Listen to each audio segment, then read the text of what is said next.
Arizona Territory, 1873. The horizon stretched endlessly across the parched land, offering both promise and peril to those brave enough to stake their claim in this unforgiving wilderness. Dust devils swirled across the barren plains, where Zane Zimmerman guided his sorrel gelding toward the small settlement of Redemption. At 25, he had already seen enough violence and bloodshed to last several lifetimes. The war between the states had taken his youth, and the years since had hardened his heart against the possibility of finding peace.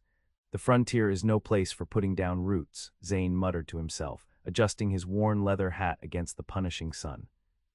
A man survives by keeping moving, trusting no one but himself.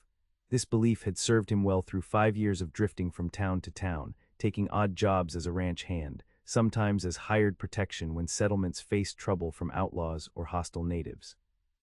His lean frame carried muscle earned through honest labor, and his face, despite the light stubble that framed his strong jaw, retained a youthful quality that belied the weariness in his deep blue eyes. The revolver at his hip wasn't for show. He'd proven his skill with it more times than he cared to remember. Redemption appeared on the horizon like a mirage, a collection of weathered buildings shimmering in the heat. Word had spread about trouble there. Drought had withered crops. A gang of outlaws called the Raven Boys had been terrorizing local ranchers, and whispers told of tensions with the nearby Apache tribe.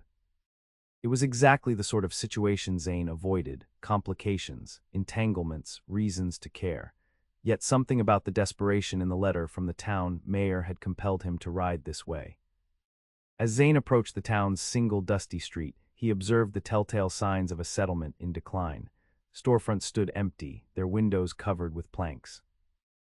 The few people visible moved with the slow resignation of the defeated. This was a town dying from within, its spirit broken long before its buildings would crumble. "You must be Zimmerman," a voice called out as Zane dismounted in front of what appeared to be the only functioning saloon.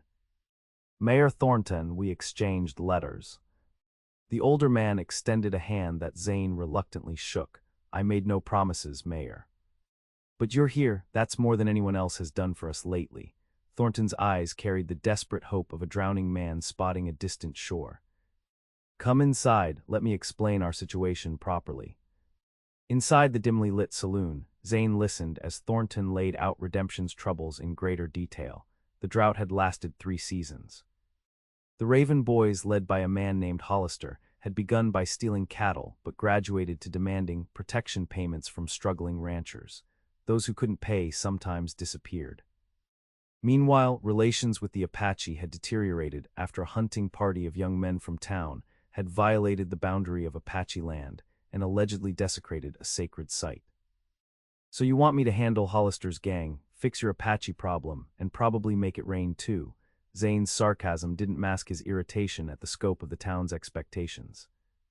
"We need someone who understands both worlds," Thornton replied. "Your letter mentioned your experience with the Cheyenne after the war. You speak their language. Maybe you can speak to the Apache as well." "Different tribes, different languages," Zane corrected. "And most Apache bands speak English well enough these days." "Then at least you won't shoot first and ask questions later like most of the trigger-happy fools around here. Will you help us?" Zane stared into his whiskey glass. Every instinct told him to finish his drink, mount up, and ride away. Towns like this would drag a man down, make him care, make him vulnerable. The frontier didn't reward men who put down roots or formed attachments. 2 weeks, he finally said. "I'll see what can be done about Hollister. The Apache situation is more complicated. And I work alone." Thornton seemed to age before Zane's eyes, relief softening the hard lines of worry. "That's all we're asking for, a chance." The next morning, Zane rode east of town toward the boundary line that separated Redemption's struggling farms from Apache territory. Understanding the situation required seeing it from all sides, and he had learned long ago that most conflicts in the frontier began with misunderstanding and fear rather than genuine malice. He crossed a dry creek bed that marked the unofficial boundary and continued cautiously. The landscape changed subtly, less disturbed by cattle and farming, more in harmony with the natural patterns of the desert. He had ridden perhaps 2 miles when he sensed rather than saw that he was being watched. Zane raised his hand slowly, showing he was making no move toward his weapon. "I come in peace," he called out in English. "I seek to speak with your leaders about Redemption." For several moments silence answered him. Then, from behind an outcropping of rocks, 3 mounted Apache warriors emerged, their expressions wary but not openly hostile. The one in the center, clearly the leader of this small party, studied Zane intently. "Why does Redemption send a stranger to speak for them?" he asked in clear English. "They didn't send me. I came of my own accord, to understand the trouble between your people and theirs." The warrior considered this. "I am Running Elk. If you wish to speak of these matters, you must come to our camp. Our chief will decide if your words are worth hearing." Zane nodded, knowing this was the best outcome he could have hoped for. He followed the 3 warriors deeper into Apache territory, alert to his surroundings but showing no fear. To display anxiety would be to invite distrust. The Apache settlement was larger than Zane had expected, with perhaps 30 wickiups arranged in a natural clearing backed by low hills. Children paused in their play to stare at the white stranger, and women looked up briefly from their work before continuing their tasks with deliberate focus. Running Elk led Zane to a larger wickiup at the center of the settlement. Outside sat an older man with a deeply lined face that spoke of wisdom earned through hardship. Beside him stood a young woman whose presence immediately commanded Zane's attention. She was perhaps 20 years old, with glossy black hair that fell in a single thick braid over her shoulder. Her dress combined traditional Apache elements with pieces clearly acquired through trade, a calico blouse beneath a deerskin vest adorned with intricate beadwork. But it was her eyes that held Zane transfixed, intelligent, proud, and openly suspicious of his presence. "This is Chief Gray Wolf," Running Elk announced, "and his daughter, Singing Water." The chief gestured for Zane to sit. "What brings a white man alone into our territory?" His English was accented but fluent. "I've come to Redemption to help resolve some of their problems," Zane explained. "I cannot understand their conflict with your people without hearing both sides." Gray Wolf's expression remained impassive. "There is little to understand. The young men from their town entered our sacred burial ground. They disturbed the spirits of our ancestors. When confronted, they fired their weapons." "Were any of your people hurt?" "No. Their aim was as poor as their judgment." This comment came from Singing Water, whose voice carried a musical quality that matched her name, but the disrespect cannot be forgiven so easily. Zane nodded slowly. "I understand. In my experience, such actions usually come from a handful of troublemakers, not an entire community." "Yet the community protects them," Singing Water countered. "No one was punished." "Because they fear reprisal," Zane suggested. "Fear makes people act foolishly." Gray Wolf raised his hand, silencing further discussion. "You speak with unusual wisdom for a white man. Stay and share our meal. Then we will talk more of this matter." The invitation was both an honor and a test. Zane accepted with appropriate gratitude, aware that Singing Water watched his every move with careful assessment. Throughout the meal, he observed the interactions within the community, noting the respect shown to the elders and the easy affection between family members. It stood in stark contrast to the dying atmosphere of Redemption. After they had eaten, Gray Wolf spoke again.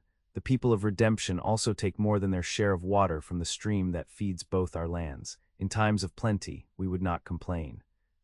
But now, during the great dry time, this threatens our survival." This was a complication Zane hadn't anticipated.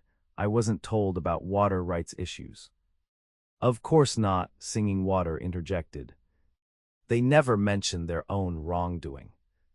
"Daughter," Gray Wolf cautioned, though there was pride in his eyes at her spirit. "Our guest comes to listen, not to be accused." "Forgiveness, father." She lowered her eyes briefly, but when she looked up again, the fire in her gaze remained undiminished. "But he should know the full truth if he truly seeks to understand." "She's right," Zane acknowledged. "I need to hear everything, however uncomfortable." Their conversation continued as the sun began its descent. Zane learned that the Apache had maintained peaceful relations with Redemption for nearly a decade before the recent tensions. Trade had been common, and some of the older residents had even formed friendships with tribal members. But new settlers had arrived who carried old prejudices, and the drought had strained goodwill on both sides. As Zane prepared to leave, Gray Wolf made an unexpected proposal: "Return tomorrow.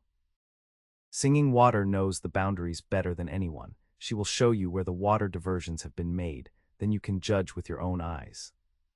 Singing Water's expression revealed her surprise at this suggestion. "Father, I have no desire to guide this stranger."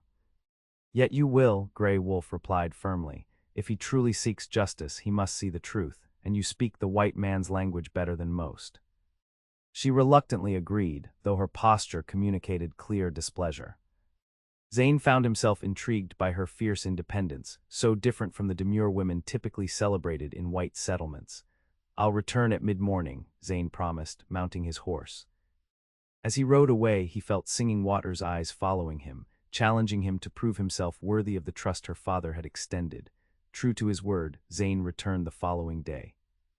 Singing Water was waiting at the edge of the settlement, mounted on a paint horse that danced impatiently beneath her. Her hair was again braided, but today she wore buckskin leggings and a simple cotton shirt that allowed easier movement for riding. At 20 years old, she carried herself with the confidence of someone twice her age. "You actually came back," she observed, making no effort to disguise her surprise. "I gave my word," Zane replied simply. White men's words change direction like the wind. "Not mine," he met her challenging gaze steadily until she finally nodded and turned her horse toward the west. "Follow me. I will show you what your people have done to the water." They rode in silence for several miles, following the course of what should have been a stream, but was now merely a dry bed with occasional muddy puddles. Eventually, they reached a point where a crude dam had been constructed, diverting the meager flow entirely toward Redemption's fields. "This was built 3 months ago," Singing Water explained. "Before, the water flowed equally to both lands. Now they take everything." Zane dismounted to examine the structure more closely. "This isn't the work of engineers, just desperate farmers." "Does that make the theft less wrong?" Her question cut through his attempted rationalization. "No," he admitted, "it doesn't." Their journey continued as Singing Water showed him other points of contention: hunting grounds now overhunted by townspeople, stands of timber cleared without regard for sustainability, and finally, the sacred burial ground that had been desecrated. At this last sight, Singing Water fell silent, her expression somber as she dismounted and approached the disturbed earth. Small cairns of stones marked individual graves, several of which had been toppled. She knelt beside one, carefully beginning to restore the stones to their proper arrangement. Without speaking, Zane joined her, working on a different cairn. For nearly an hour, they labored side by side, repairing what damage they could. When they finished, Singing Water produced a small pouch of herbs, which she sprinkled around the perimeter while softly chanting words Zane couldn't understand. "My grandfather lies here," she finally said. "He taught me to read and write English. He believed our peoples could live together in harmony." Her voice carried no accusation now, only sadness. "I once believed that too." "It's still possible," Zane offered. She looked at him with eyes that had seen too many broken promises. "Is it? Your people fear what they don't understand, and fear turns quickly to hatred." "Not everyone." "No," she acknowledged. "Not everyone." As they mounted to return, a sudden rifle shot shattered the quiet. Zane reacted instinctively, pulling Singing Water from her horse as another shot kicked up dirt where she had been sitting. They tumbled to the ground behind a low stone outcropping as 2 more shots rang out. Hollister's men, Zane guessed, drawing his revolver, or trigger-happy fools from town. "They shoot at me on my own people's land," Singing Water hissed, anger replacing her initial shock. "Stay down." Zane peered carefully around their shelter, spotting movement among rocks about 100 yards away. 3 men, all armed. "We're outgunned and exposed." Singing Water reached for the knife at her belt. "There is another way. Behind us, the passage through the rocks leads to a hidden trail. My people have used it for generations. Can you light us there without being seen?" She nodded. "Follow me closely." Keeping low, they abandoned their horses and crawled backward until the rocks provided better cover. Singing Water moved with the silent grace of someone born to this land, guiding Zane through narrow passages invisible to untrained eyes. Twice they froze as their pursuers' voices came dangerously near, but the hidden path protected them. After nearly an hour of careful movement, they emerged on the far side of the ridge, well away from danger. Only then did Zane realize Singing Water was bleeding from a graze along her arm, where one of the bullets had come closer than he'd realized. "You're hurt." He reached toward the wound, but she pulled back. "It is nothing. It needs cleaning, at least." He held her gaze until she reluctantly extended her arm. Using his canteen and a clean handkerchief, he gently washed away the blood. Who would attack us like that? Did you recognize them?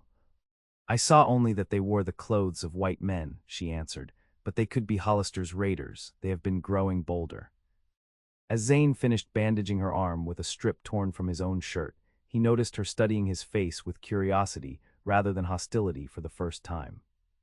Why did you pull me from my horse before the second shot came? She asked. You could not have known they would fire again. I've been in enough firefights to recognize an ambush, he replied simply. You risked yourself for an Apache. I risked myself for another person. He secured the bandage with a simple knot. Does that surprise you? Yes, she admitted, it does.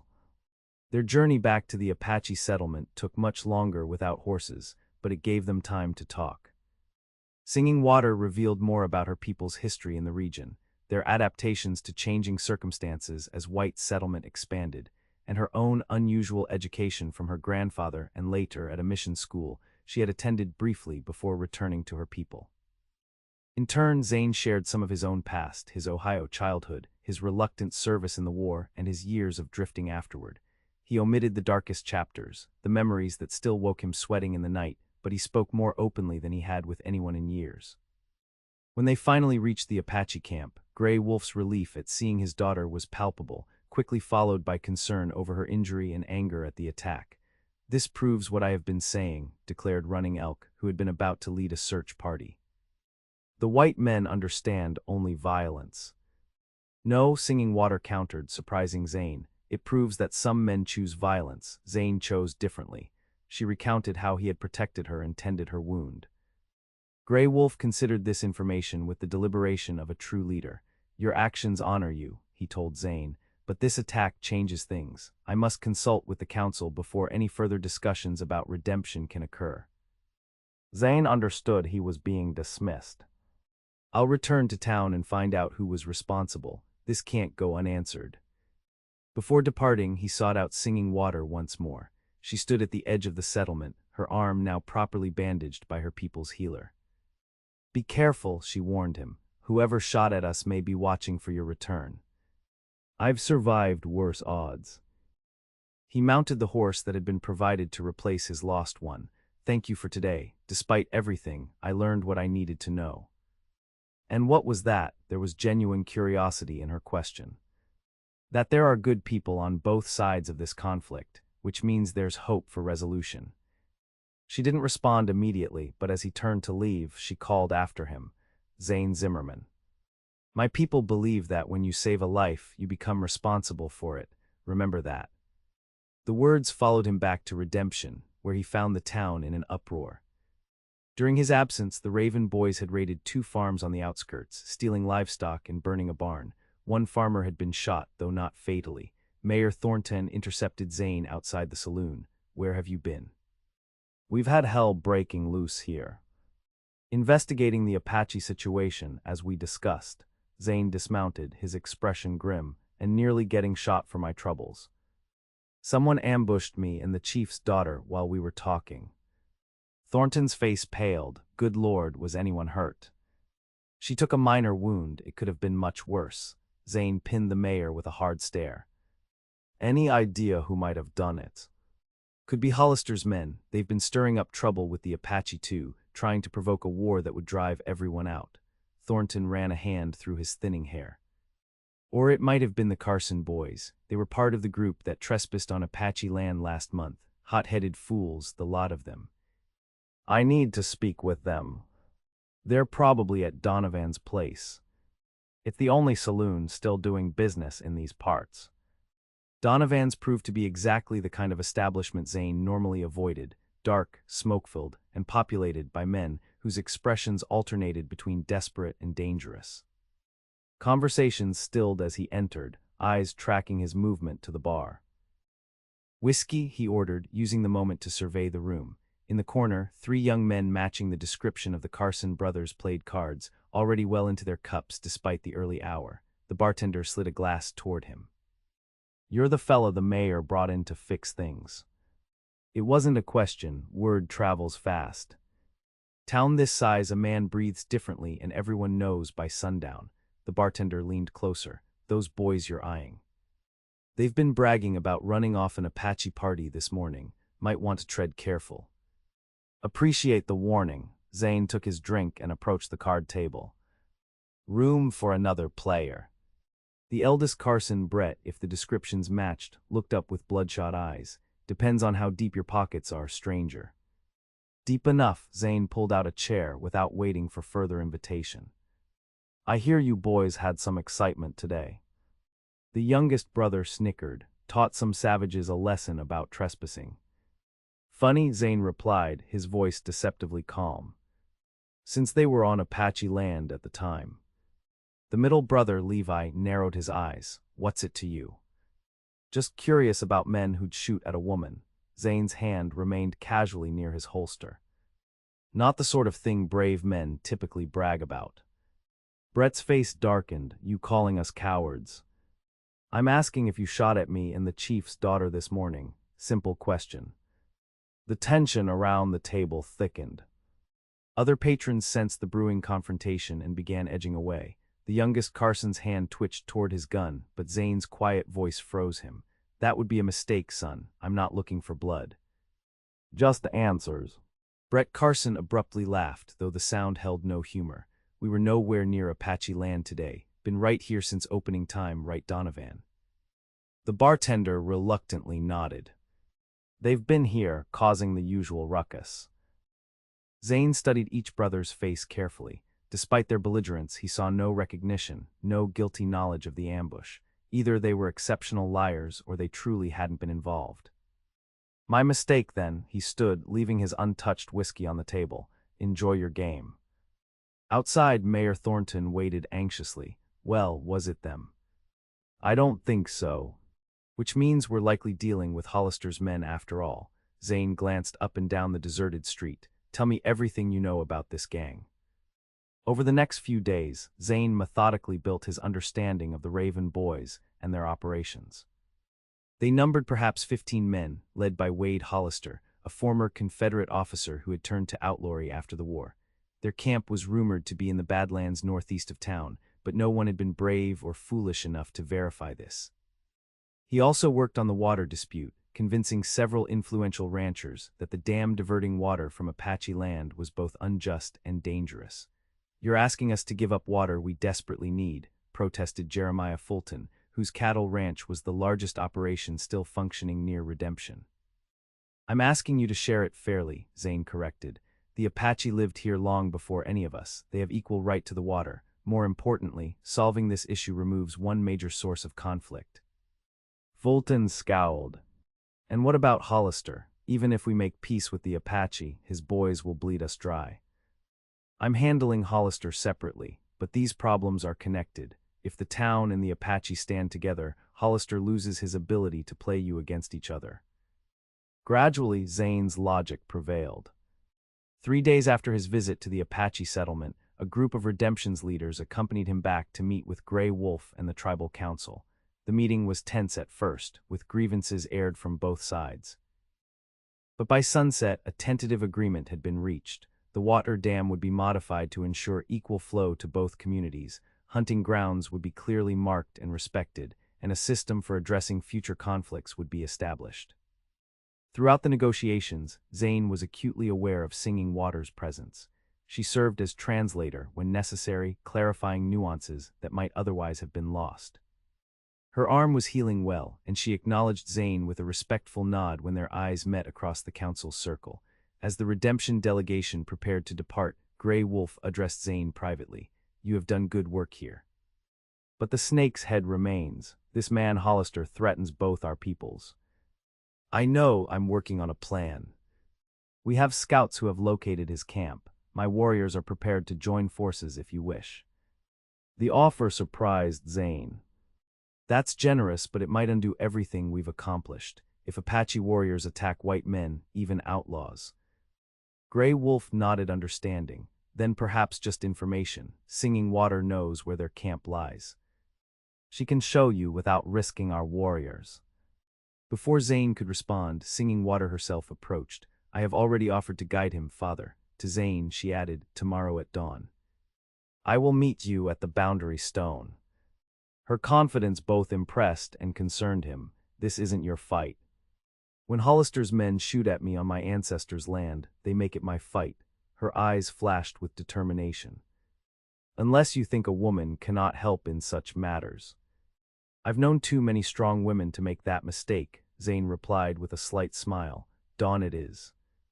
That night back in his rented room above Redemption Saloon, Zane found himself unable to sleep. His thoughts kept returning to Singing Water, her courage, her intelligence, the way she moved through her world with absolute certainty of her place in it. It had been years since he had allowed himself to think of any woman as more than a passing acquaintance. The frontier was no place for attachments, he had always believed. Connections meant vulnerability, and vulnerability got people killed. Yet something about her challenged this long-held conviction. In their short acquaintance, she had shown him a strength born not of isolation, but of deep connection to her land, her people, her traditions. It was a kind of power he had forgotten existed. You're being a fool, he muttered to himself, staring at the water-stained ceiling. Focus on the job, then move on like always. Dawn found him waiting at the boundary stone, his horse saddled, and provisions packed for several days if necessary. Singing Water arrived precisely as promised, dressed for hard riding in buckskins with her hair tightly braided. She carried a rifle across her saddle, a fact that raised Zane's eyebrows. My grandfather's, she explained, noting his surprise. He believed in using the white man's weapons when necessary. A practical man. He was, she turned her horse northward. Hollister's camp is half a day's ride, we should not waste daylight. They traveled swiftly but cautiously, avoiding the main trails. Singing Water proved to be an exceptional guide, navigating terrain that would have confounded most experienced trackers. As they rode, she explained how her scouts had discovered the outlaws' hideout while tracking stolen cattle. They have chosen their position well, she admitted, defended on three sides by cliffs with clear lines of sight to the only approach. A frontal attack would be suicide. Then we won't attack frontally. I need to observe first, understand their routines, find their weaknesses. She glanced at him curiously. You speak like a man who has done this before. During the war I served as a scout, Zane admitted reluctantly. I learned to assess enemy positions, find the vulnerabilities. And after the war. He hesitated. I've had to deal with men like Hollister before. By mid-afternoon, they approached a series of rocky outcroppings that marked the beginning of the Badlands. Singing Water led them on a circuitous route that eventually brought them to a high vantage point overlooking a hidden canyon. Below, nestled against the base of the canyon wall, stood a collection of crude structures, the Raven Boys' camp. Zane studied the layout through his field glass. 15 men, like the report said. Looks like they've been here a while. Semi-permanent structures, corrals for horses and cattle. He passed the glass to Singing Water. See the man by the largest cabin, the one giving orders. Hollister. Most likely, former military, based on how he carries himself. They spent hours observing the camp, noting patrol patterns, guard changes, and potential weaknesses in the defenses. As the sun began its descent, they retreated to a sheltered position several miles away to make camp for the night. Singing Water proved as adept at making a secure, hidden campsite as she had been at tracking. She gathered firewood that would produce minimal smoke and prepared a small meal of jerky and corn cakes she had brought. As they ate beside the tiny fire, she studied Zane with open curiosity.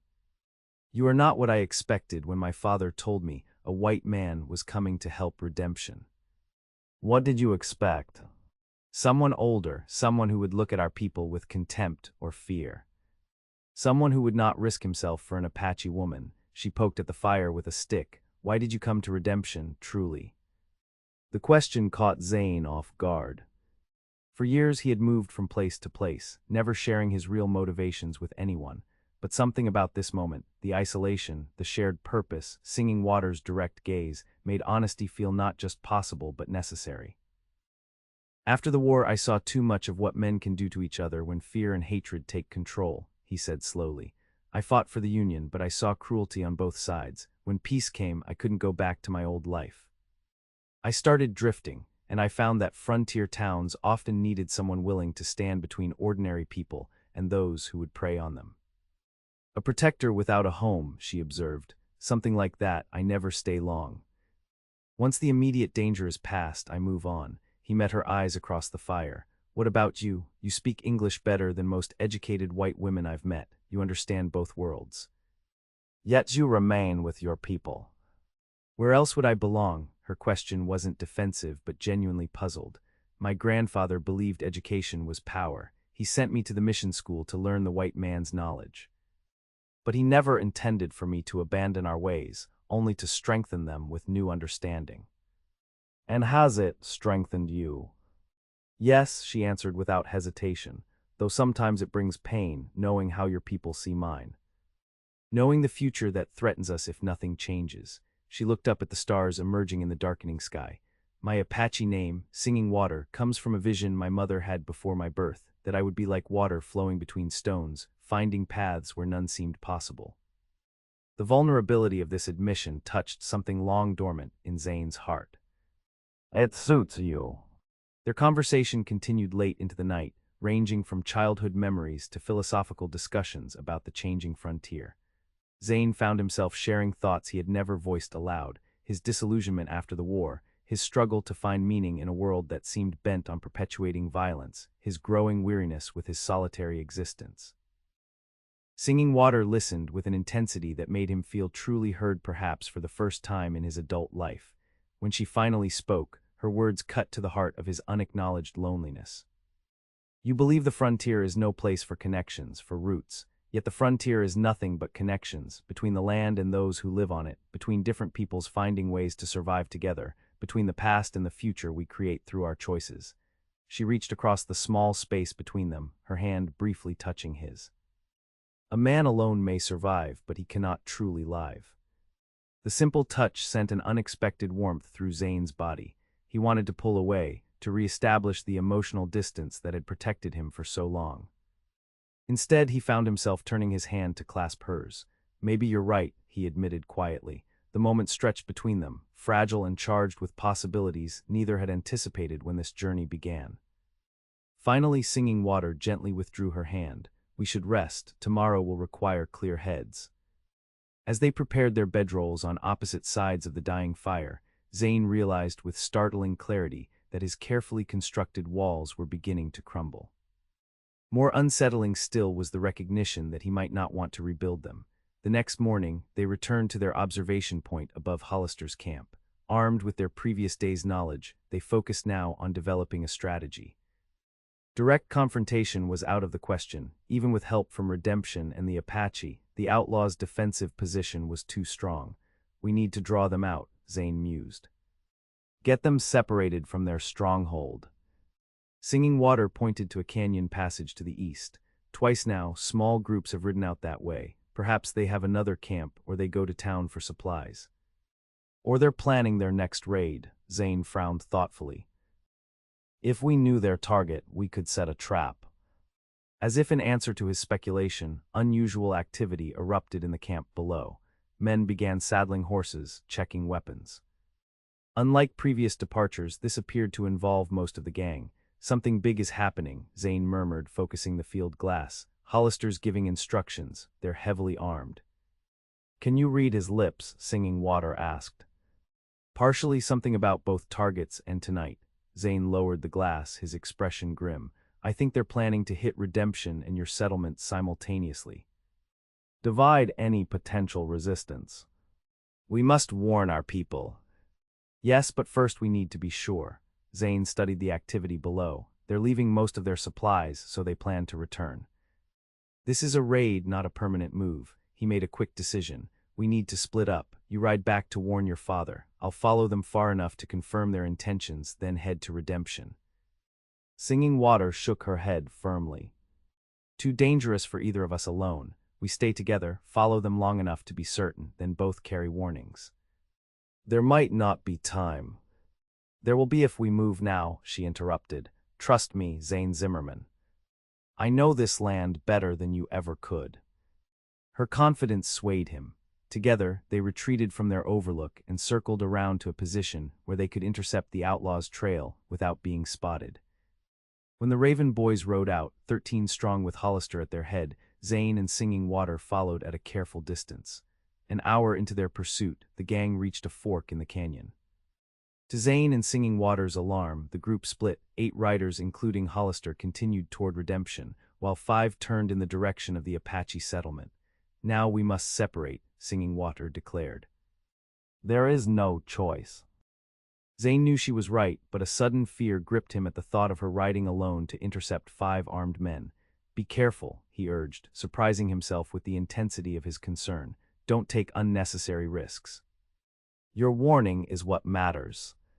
"The same to you." She held his gaze for a moment longer than necessary. "We will meet again at the boundary stone when this is over." "Count on it." He watched her ride away, a strange tightness in his chest that had nothing to do with the danger ahead. Zane followed Hollister's larger group toward Redemption, pushing his horse hard once he was certain of their route. He needed to reach town before them, to organize whatever defense could be mustered. As he rode, he calculated time and distances, formulating a plan that might turn the outlaw's surprise attack into a trap of his own making. He reached Redemption with barely an hour to spare. The town erupted into frantic activity as he shared his warning. Mayor Thornton helped coordinate the defense, positioning armed men in strategic locations while sending the women and children to shelter in the sturdiest buildings. "What about the Apache settlement?" Thornton asked as they made final preparations. "Should we send men to help them?" "Singing Water is warning them," Zane replied, checking his revolver. "They'll be ready." When Hollister's men rode into Redemption expecting an unsuspecting town, they instead found themselves caught in devastating crossfire. From windows, rooftops, and behind water troughs, the townspeople opened fire with a coordination that spoke of their desperation and determination. 3 outlaws fell in the first volley. 2 more were wounded as they attempted to retreat. Hollister himself, revealing the tactical skill that had made him dangerous, managed to break through the ambush with 2 of his men. They barricaded themselves in the livery stable, taking the blacksmith hostage. A tense standoff ensued. Hollister demanded safe passage out of town in exchange for the hostage's life. Zane, directing the townspeople's response, knew that allowing the outlaw leader to escape would only postpone the danger. "I'm going in," he told Thornton. "Keep your men in position." "That's suicide." "Not if I approach from the back." Zane had noticed during his preparation that the stable's rear wall adjoined a small storage shed with a connecting door, a detail Hollister might have missed in the chaos. Moving quietly through back alleys, Zane reached the shed unobserved. The connecting door was locked, but the wood around the hinges was old and gave way to his knife with minimal noise. Inside the stable, he could hear Hollister arguing with his remaining men. "This was supposed to be easy," one complained. "You said they wouldn't be ready." "Someone warned them," Hollister replied, his voice cold with rage. "When we get out of this, we'll find out who and make an example of them." "If we get out," the third man muttered, "Simmons and the others are dead. The Apache probably got the rest of our boys too." "Shut up," Hollister snapped. "We still have the blacksmith. They won't risk him." Zane used their conversation to locate their positions. Through cracks in the wooden partition, he could see the hostage bound to a support post, with Hollister and 1 man guarding him while the third watched the front entrance. Drawing his revolver, Zane burst through the partition, firing in one fluid motion. His first shot caught the outlaw by the door, spinning him to the ground. The second grazed Hollister's arm as the outlaw leader dove for cover. The third outlaw returned fire wildly, missing Zane but providing Hollister time to grab the hostage as a shield. "Drop it, Zimmerman." Hollister pressed his gun to the blacksmith's head. "Or he dies right now." Zane held his position, revolver steady. "It's over, Hollister. Your men are dead or captured. The Apache were warned about your raid. You've got nowhere to go." A flicker of uncertainty crossed Hollister's face. "You're bluffing." "Am I? Your entire operation is finished. The town and the Apache are working together now." The standoff stretched for agonizing seconds. Then, with desperate suddenness, Hollister shoved the blacksmith toward Zane and fired. The bullet grazed Zane's shoulder as he twisted away. He returned fire, his shot striking true. Hollister stumbled backward, a look of disbelief crossing his face before he collapsed. The remaining outlaw immediately threw down his weapon. "Don't shoot." "I surrender." As the townspeople secured the prisoner and tended to the wounded blacksmith, Zane's thoughts turned immediately to singing water. Had she reached her people in time? Had the Apache successfully repelled the other raiders? Despite his injured shoulder, he refused treatment beyond a quick bandage. "I need to check on the Apache settlement," he told Thornton. They were facing their own attack. "Take some men with you," the mayor urged. "No. I'll go faster alone. Just make sure these prisoners are secured." Riding through the gathering dusk, Zane pushed his horse as hard as he dared. The pain in his shoulder throbbed with each hoofbeat, but concern for singing water drove him onward. He had nearly reached the boundary when he spotted riders approaching, Apache warriors, with 3 bound prisoners on foot, and at their head rode Singing Water, proudly upright on her paint horse.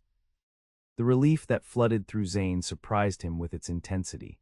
As they drew closer, he could see that she bore a fresh cut across her cheekbone, but otherwise appeared unharmed. Her eyes widened at the sight of his blood-stained shirt. "You are wounded," she stated, pulling her horse alongside his. "It's nothing serious. Your people were successful, I see." "We were waiting when they came. 2 died fighting. These 3 surrendered." Her expression was grim but satisfied, and redemption. "Hollister is dead, most of his men too. The town is safe." Zane found himself unable to look away from her face, drinking in the confirmation of her safety. "You arrived in time to warn them."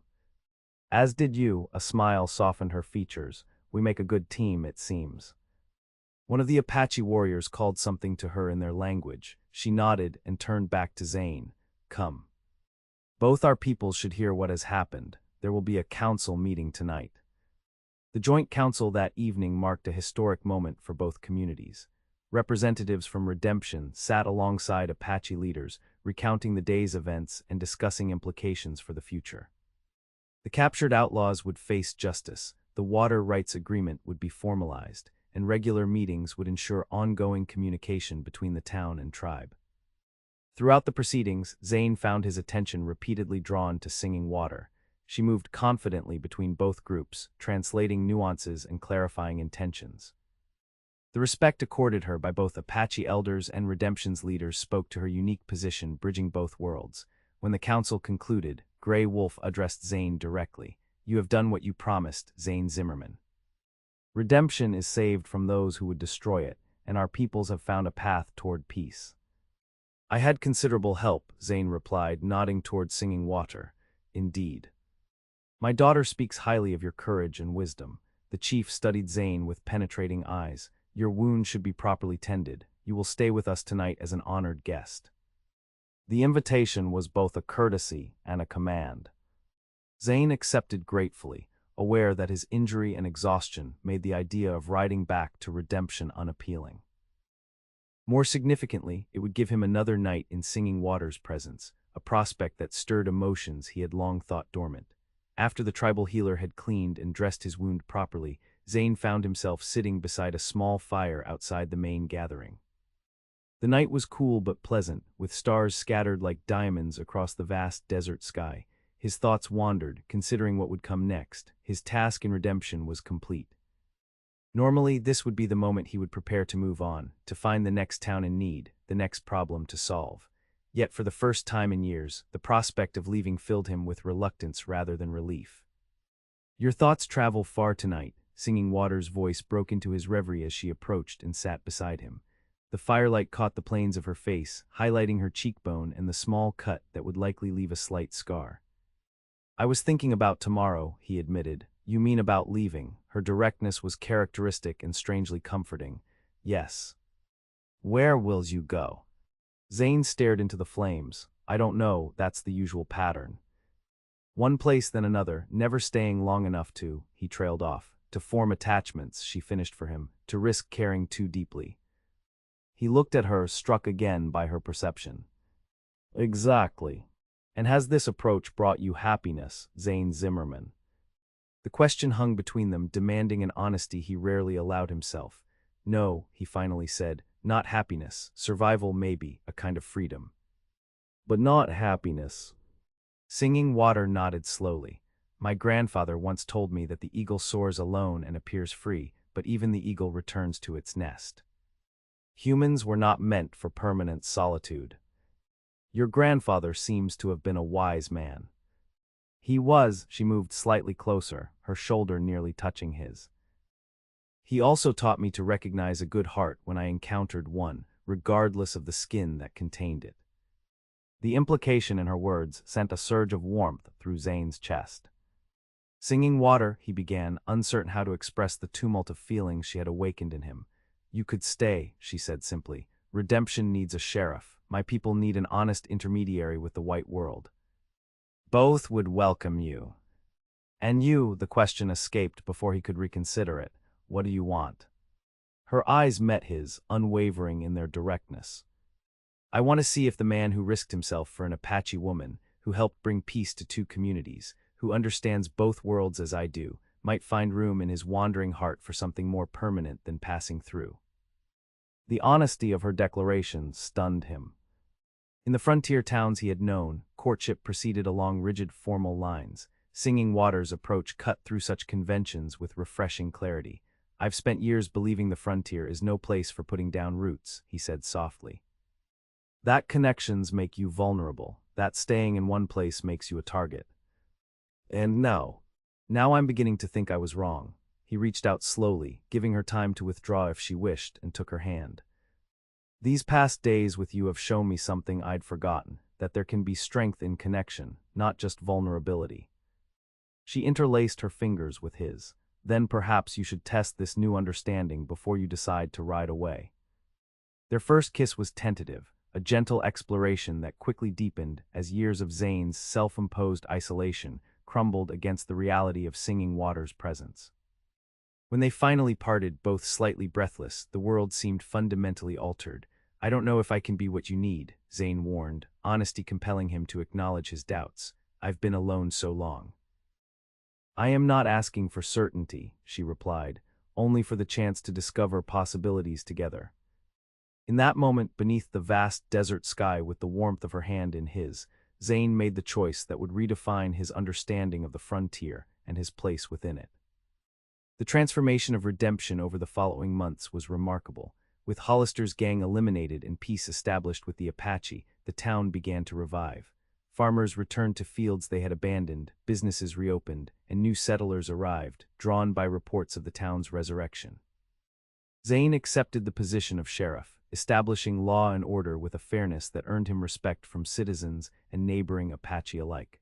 The water-sharing agreement he had helped negotiate became a model for other communities facing similar conflicts. His relationship with Singing Water developed gradually, navigating the complexities of their different backgrounds and traditions. There were obstacles, of course. Some in Redemption muttered disapprovingly about their sheriff's association with an Apache woman. Certain members of Singing Water's tribe questioned her choice of a white man as a companion, yet their critics were outweighed by their supporters. Grey Wolf gave his blessing, recognizing in Zane a man of honor who respected his daughter's heritage. Mayor Thornton and other town leaders, grateful for the peace Zane had helped secure, defended the relationship against detractors. 6 months after the defeat of Hollister's gang, Zane found himself standing nervously before Grey Wolf's wickiup, dressed in his finest clothes. The occasion was momentous. He had come formally to request Singing Water's hand in marriage, following Apache tradition while also honoring his own customs. You wish to join your life with my daughters, Grey Wolf stated, his expression revealing nothing of his thoughts. I do, Zane confirmed, with your blessing. And you understand what this means, that you accept our ways as part of your life as she accepts yours. I do. Grey Wolf studied him intently. When you first came to our land, I saw a man who walked alone by choice, who believed isolation was strength. Now I see a man who has discovered that true strength comes from connection, to people, to place, to purpose. He gestured for Singing Water to join them. She approached, her face composed but her eyes bright with emotion. My daughter has chosen well, Grey Wolf declared, and so I believe have you, Zane Zimmerman, you have my blessing. Their wedding 2 weeks later united not just two people but two communities. The ceremony incorporated elements of both cultures, performed by both the local minister and an Apache elder. Residents of Redemption and members of the tribe gathered together, many for the first time engaging in genuine conversation and sharing of traditions. As Zane and Singing Water exchanged vows, he reflected on the journey that had brought him to this moment. the false belief that had guided him for so long, that the frontier demanded isolation, that connections were weaknesses to be avoided, had been thoroughly disproven by the woman now becoming his wife. Through her, he had found not just love, but a sense of belonging he had never thought possible. Their life together unfolded with challenges and joys that neither could have anticipated.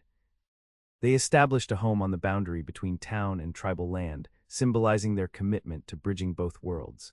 Singing Water began teaching at the newly established school, sharing Apache language and culture alongside traditional subjects. Zane continued as sheriff, but also served as an intermediary when conflicts arose between settlers and native peoples. A year after their wedding, their daughter was born, a child of both worlds, whom they named Sarah after Zane's mother.